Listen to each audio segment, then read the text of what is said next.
অনেক সময় বাপ মা আগে মারা গিয়েছে, সন্তান পরে মারা গিয়েছে, তো কবরের জিন্দগিতে তো বাপ মার সাথে দেখা হচ্ছে না। জান্নাতে যখন যাবে সেই বাপ মাকে সন্তান পাবে কিনা। 2 নম্বর বিষয় হচ্ছে অনেক সময় সন্তান বাবা মার আগে মারা যায়।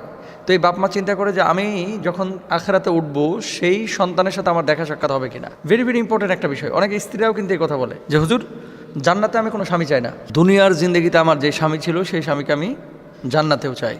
তাহলে সন্তান বাপমার সাথে জান্নাতে মিলিত হবে কিভাবে, আর স্বামী স্ত্রী জান্নাতে একসাথে একত্রিত দেখা করতে পারবে কিনা, এই প্রশ্নের জবাবটা কি আপনাদের সামনে আমি তুলে ধরছি। এই প্রশ্নের জবাবের আগে আপনাকে এবং আমাদেরকে একটি আয়াত খেয়াল করতে হবে। পবিত্র কোরআনুল কারীমের সূরা তুরের 21 নম্বর আয়াত কি বলছে আল্লাহ সুবহানাহু ওয়া তাআলা? আউযু বিল্লাহি মিনাশ শাইতানির রাজীম। বিসমিল্লাহির রহমানির রহিম। والذين آمنوا واتبعتهم ذريتهم بإيمان ألحقنا بهم ذريتهم وما ألتناهم من عملهم من شيء كل امرئ بما كسب رهين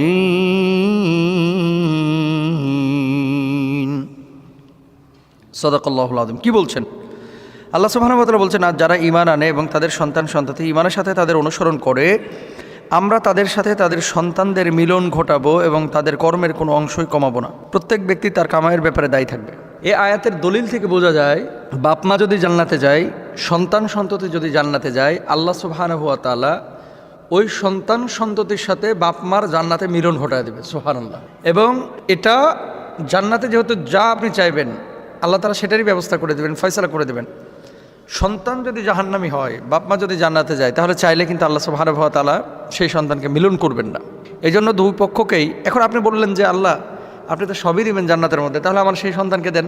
সেই সন্তানের মতো কোনো কিছু হয়তো আল্লাহ তাআলা আপনাকে দিবেন। সেই সন্তান যদি জাহান্নামে যায় তাহলে কিন্তু আপনি জান্নাতে তাকে পাচ্ছেন না। এই জন্য কু আনফুসাকুম ওয়া আহলিকুম নার, নিজেরা জাহান্নামের আগুন থেকে বাঁচতে হবে এবং পরিবারের সদস্যদেরকে বাঁচানোর জন্য চেষ্টা করতে হবে। এটা হচ্ছে আমাদের কাজ। এই আয়াতের ব্যাখ্যা আব্দুল্লাহ ইবনে আব্বাস রাদিয়াল্লাহু তাআলা আনহু বলেন, আল্লাহ তাআলা সৎকর্মপরায়ণ মুমিনদের সন্তান সন্ততিকেও তাদের সম্মানিত পিতৃপুরুষদের স্তরে পৌঁছে দিবেন, যদিও তারা কর্মের দিক দিয়ে সেই স্তরের যোগ্য না হয়, যেন সন্তানের পেয়ে বাবা মার চোখ শীতল হয়। জান্নাতীরা জান্নাতে প্রবেশ করে তার বাবা মা, স্ত্রী ও সন্তানদের সম্পর্কে জিজ্ঞেস করবে যে তারা কোথায় আছে। জবাবে বলা হবে তারা তোমার মর্যাদার স্তর পর্যন্ত পৌঁছাতে পারেনি, তাই তারা জান্নাতে আলাদা জায়গায় আছে। এই ব্যক্তি আরজ করবে, হে আল্লাহ, দুনিয়াতে আমি নিজের জন্য তাদের সবার জন্য আমল করেছিলাম। তখন আল্লাহ তাআলার পক্ষ থেকে নির্দেশ হবে তাদের জান্নাতে এই স্তরে একসাথে রাখা হোক। সুবহানাল্লাহ। অর্থাৎ বান্দা আল্লাহর কাছে প্রকাশ করবে যে আল্লাহ আমি যে জান্নাতে আসলাম আমার স্ত্রী কোথায়, আল্লাহ আমি যে জান্নাতে আসলাম আমার সন্তান কোথায়। সন্তান বলবে আল্লাহ আমি তো জান্নাতে আসলাম, আমার আব্বা কোথায়, আমার মা কোথায়। স্বামী জিজ্ঞেস করবে আল্লাহ আমার স্ত্রী কোথায়, স্ত্রী জিজ্ঞেস করবে আমার স্বামী কোথায়। আল্লাহ সুবহানাহু ওয়া তাআলা জান্নাতে ফয়সালা হবে, কেউ যাবে জান্নাতুল ফিরদাউসে, কেউ যাবে নিচু স্থানে স্তরে। তো যখন এরকম হয়ে যাবে তখন আল্লাহ সুবহানাহু ওয়া তাআলার পক্ষ থেকে ফয়সালা হবে যে না, ওই নিচু স্তর থেকে এদেরকে উঁচু স্তরের জান্নাতে তোমরা নিয়ে আসো। তাহলে পরিবারের সদস্যদের সবার উচিত যে জান্নাতে যাওয়া, সবার উচিত জান্নাতে যাওয়ার জন্য চেষ্টা করা। যদি কেউ চেষ্টা করে তাহলে সেই চেষ্টার প্রতিফল হিসেবে আল্লাহ সুবহানাহু ওয়া তাআলা তার সাথে তার সন্তানের দেখা করাবেন, সাক্ষাৎ করাবেন। সেই বাবা মার সাথে সন্তানের দেখা হবে, সন্তানের সাথে বাবা মার দেখা হবে, স্বামী স্ত্রীর সাথে স্বামী স্ত্রী দেখা হবে, যদি দুই পক্ষ জান্নাতে যায়। এখন আমরা কি করি, আরেকজনের ঘাড়ে জান্নাতের দায়িত্ব দিয়ে দিই, ঠিকাদারি দিয়ে দিই, নিজে আমল করি না। হুজুরে দোয়া করলে যদি জান্নাত পাওয়া যায়, পীর সাহেবের কাছে মুরিদ হয়ে দোয়া করলে যদি জান্নাত পাওয়া যায়, এরকম আমাদের একটা টেন্ডেন্সি, চেতনা আছে। না, প্রত্যেকে আমরা চেষ্টা করবো জান্নাতে যাওয়ার। আল্লাহ তাআলা তৌফিক দান করুন। আচ্ছা, এরপরে যে প্রশ্নটি সেটি হচ্ছে যে মোহতারাম, আমার আত্মীয় মারা গিয়েছে, আত্মীয় হিসেবে আমার করণীয় কি? ভেরি ভেরি ইম্পর্টেন্ট একটি বিষয়। মৃত ব্যক্তির নিকট আত্মীয় কী করবেন এবং কী করবেন না।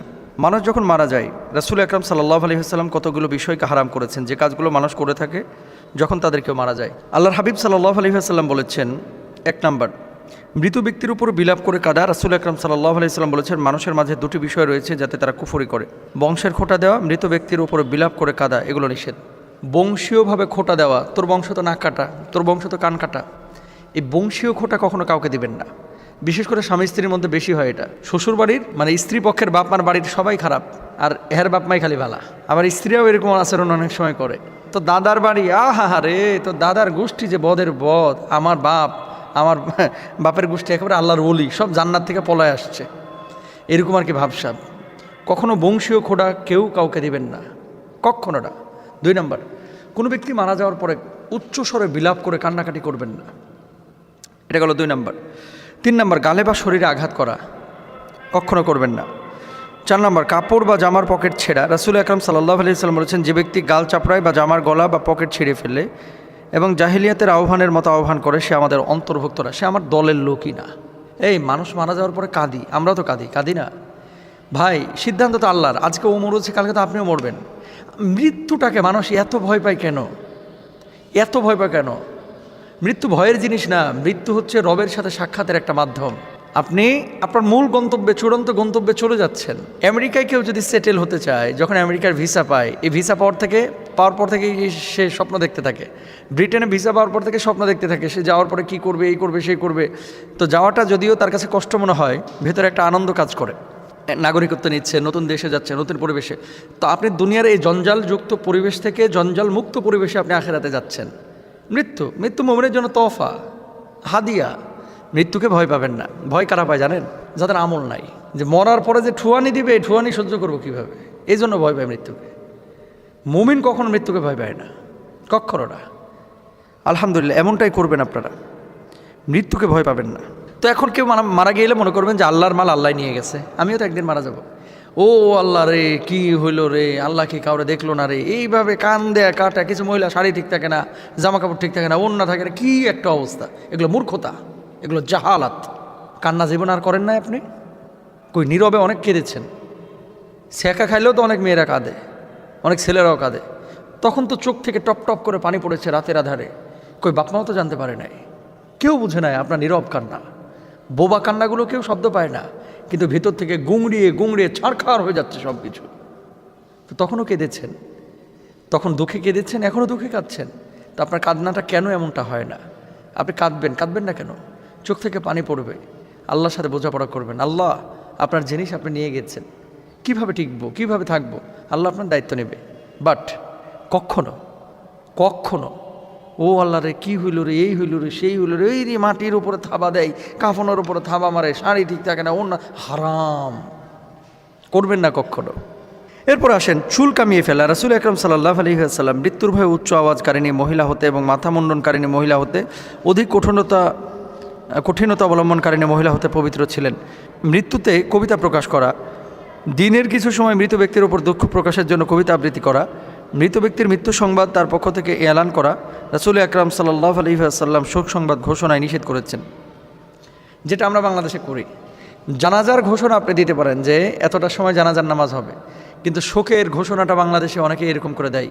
আজ সকাল 10টায় অকালে ঝরে পড়েছে আমাদের মধ্য থেকে মরহুম আব্দুল কুদ্দুস। অবেলায় চলে গেল তাজা প্রাণটি, অকালে ঝরে পড়েছে, অসময়ে চলে গেলেন না ফেরার দেশে।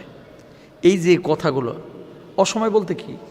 সময় কি বেটা তুমি নির্ধারণ করো? সময় এটা আল্লাহর পক্ষ থেকে, এটা শেষ হয়েছে, সে চলে যাবে, এটা আমাদেরকে খেয়াল করতে হবে।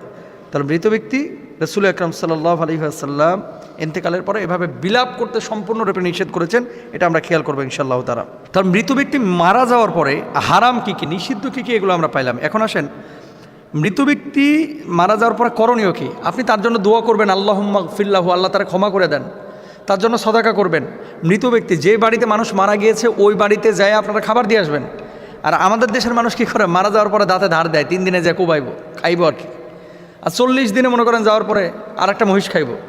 মানে আল্লাহর নবী বললো কোনো বাড়িতে মানুষ মারা গেলে ওই বাড়িতে যেয়ে খাবার দিয়ে আসো। আর আমরা কি করলাম, উল্টা হিসাব করি, কবে 4th দিন, ওই দিনে যে মিলাদ খাবো, মুরগি খাবো, বিস্কুট খাবো, তারপরে গোশ ভাত খাই আসবো। আর 40 দিনে তো মাশাআল্লাহ দাঁতটারে ঝামা দিয়ে ঘষে। এগুলো বন্ধ করতে হবে, এগুলো কুসংস্কার। তার জন্য দোয়া করেন, সাদাকা করেন। মানুষকে খাওয়াতে চাইলে যে কোনো দিন খাওয়ান, ডে নির্ধারণ করে খাওয়ানোর দরকার নাই। আল্লাহ বুঝদান করুক।